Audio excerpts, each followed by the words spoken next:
sadan dhagaa fayyaa koo sadan kennaa waaqa koo sadan saddeeqa koo sadan ilmaan dhuunfaa koo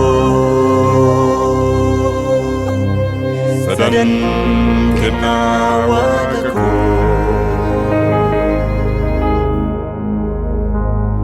abbummaan koo nurre kabaaji koo olaantummaan koo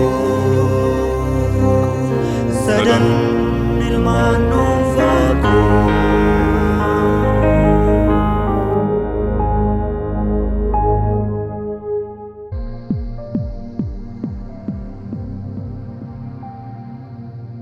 Dargaggeessi yookiin dargaggeettiin maxxansa kanatu hin dhaggeeffatin hin du'in.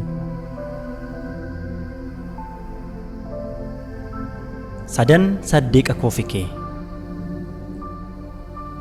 Sadii jechuun lakkoofsa baay'ina bakka bu'uudha. Saddeeqni jechuun ammoo dhagaa miidhaginaaf oolu, dhagaa faayyaaf oolu, dhagaa kuulu, dhagaa babbareechuu, dhagaa bashannanaa, dhagaatti bohaaran jechuudha. Egaa dhalli namaa uumamaatii hanga du'aatti dhagaa kanatti kan fakkeeffamu wanta isa babbareechee kuulee miidhagsee dhaabu sadii qaba. Sanaaf saddeeqa koo sadan yookiin saddeeqa kee sadan jedhee qabadhee dhufe har'a. Saddeeqatti kan fakkeeffamu inni jalqabaa umurii ijoollummaati. 2 umurii dargaggummaa, 3 umurii dullummaati.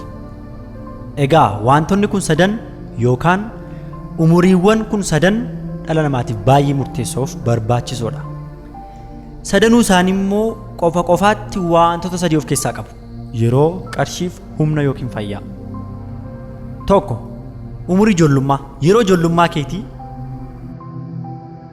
taphachuudhaaf, bohaaruudhaaf, ollaa dhaquudhaaf, laaqii laaquudhaaf, kunuunfamuudhaaf, raftee boqochuudhaaf illee yeroo ga'aa qabda. Garuu waan lama hin qabdu. Innis qarshiidhaaf humna ga'aa hin qabdu.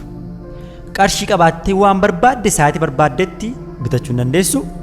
Humna qabaattee bakka barbaadde sa'aatii barbaaddetti deemuu hin dandeessu. Humna qabaattee waan barbaadde yeroo barbaaddetti baachuu hin dandeessu. Gabaabaamatti yeroo ijoollummaa keetii yeroo ga'aa qabda, qarshii hin qabdu, humna hin qabdu.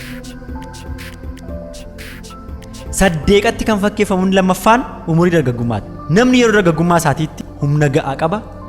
Waan tokko rukutee cabsuudhaaf, dhukkubsuudhaaf, ilmaan haadhayyeessaa doorsisuudhaaf, waan tokko jalaa fiigee ba'uudhaaf humna ga'aa qaba dargaggummaan.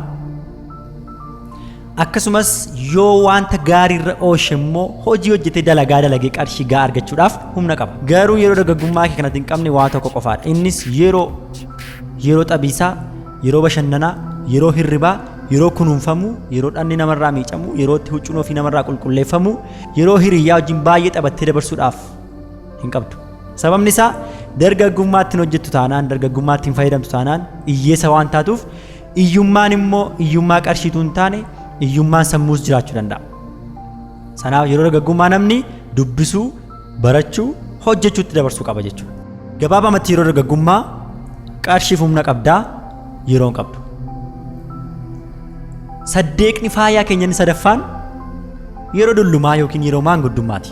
Yeroo maanguddummaa yeroo dulloomtu qarshii qabda. Sababni isaa dargaggummaatti wanta hojjetteef qarshii ga'aa qabaachuu dandeessa. Barumsa qabaattee sertifikeetii adda addaa lakkaa'uu dandeessa. Dulloomteetta waan taateef bakka hojii deemuu hin dandeessu. Oobdii keessa maatiin teessuma garsii baasaniitu teessee aduu caama kana qaammatta.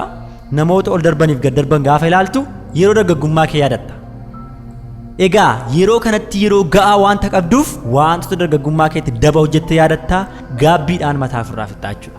Yeroo dargaggummaa keetti gaarii gootetta yoo ta'e immoo qarshii waan qabduuf ilmaan horteetta yoo ta'e ilmaan kee waammattee argachuu dandeessa. Yoo kanaan achi garuu qarshiin ati hortellee teessee ilaalta malee nyaachuu hin dandeessu. Quufuu hin dandeessu. Waan barbaadde dharraatee argachuu hin dandeessu. Sababni isaa wanta ati nyaatullee sitti hin mi'aawu. Kuskusseen arraba keetii wanta du'uuf yookiin wanta dadhabuuf wanta barbaaddellee nyaattee quufuudhaaf akka gammaddetti akka garaa keetti nyaachuu hin dandeessu. Gabaabamatti yeroo dullumaa yeroo gahaa waan qabduuf yoo dargaggummaa kee haalaan fayyadamuu baatte geerarsa gaabbii geerarta jechuudha. Innis boqqolloon ganna dhufaa baaduun arfaasaa dhufaa eessa abbaa kootii fideen walitti nyaadhee ilaala laata jettee geeraruun kennu. Sadan saddeeqni keenya kun nu faayessu moo nu boosisu? Onneeffadhaa, dargaggummaatti hojii hojjedhaa. Galatoomaa. YouTube Maranathaa subscribe, like, share gochuun dagatinaa. Yaadaaf qeeqa akkasumas beeka keessan immoo comment naa godhaan jedhaa. Nagaatti.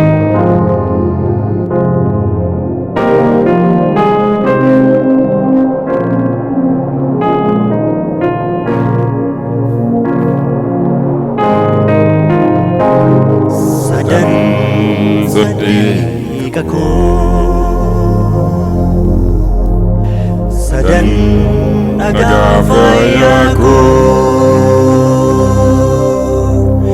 sadan kenawagako, sadan sadikako, sadan ilmanumfako,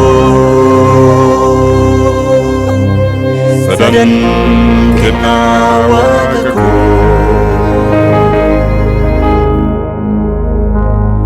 Abumanko mereka bajiko relantumanko sadan ilmanu